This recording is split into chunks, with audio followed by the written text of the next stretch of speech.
काफ़ी समय पहले की बात है। प्रतापगढ़ नाम का एक राज्य था। वहाँ का राजा बहुत ही अच्छा था, मगर राजा को एक भी सुख नहीं था। वह यह कि उसके पास कोई भी संतान नहीं थी और वह यह चाहता था कि अब राज्य के अंदर किसी योग्य बच्चे को गोद ले ताकि उसका उत्तराधिकारी बन सके और आगे की बागडोर को सुचारू रूप से चला सके। इसी को देखते हुए राजा ने राज्य में घोषणा करवा दी कि सभी बच्चे राजमहल में एकत्रित हो जाएं। ऐसा ही हुआ। राजा ने सभी बच्चों को पौधे लगाने के लिए भिन्न भिन्न प्रकार के बीज दिए और कहा कि अब हम 6 महीने बाद मिलेंगे और देखेंगे कि किसका पौधा सबसे अच्छा होगा।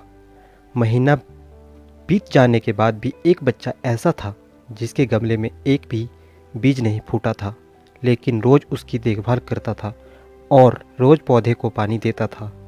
देखते देखते 3 महीने बीत गए। बच्चा परेशान हो गया। तभी उसकी माँ ने कहा, बेटा धैर्य रखो, कुछ बीजों को फलने में ज़्यादा वक्त लगता है। और वह पौधे को सींचता रहा। 6 महीने हो गए। राजा के पास जाने का समय आ चुका था, लेकिन वह डरा हुआ था कि सभी बच्चों के गमलों में पौधे होंगे और उसका गमला खाली होगा। लेकिन वह बच्चा ईमानदार था और सारे बच्चे राजमहल में आ चुके थे। कुछ बच्चों में जोश से भरे हुए थे क्योंकि उनके अंदर राज्य का उत्तराधिकारी बनने की प्रबल लालसा थी। अब राजा ने आदेश दिया कि सभी बच्चे अपने अपने गमले दिखाने लगे, मगर एक बच्चा सहमा हुआ था क्योंकि उसका गमला खाली था।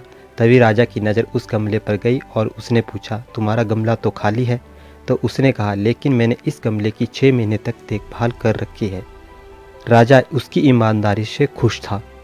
उसका गमला खाली है, फिर भी वह हिम्मत करके यहाँ तक आ गया।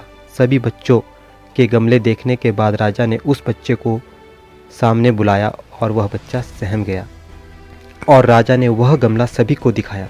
सभी बच्चे ज़ोर ज़ोर से हंसने लगे। राजा ने कहा, शांत हो जाइए, इतने खुश मत होइए। आप सभी के पास जो पौधे हैं वह सब बंजर है। आप चाहे कितनी भी मेहनत कर ले उसमें कुछ नहीं निकलेगा।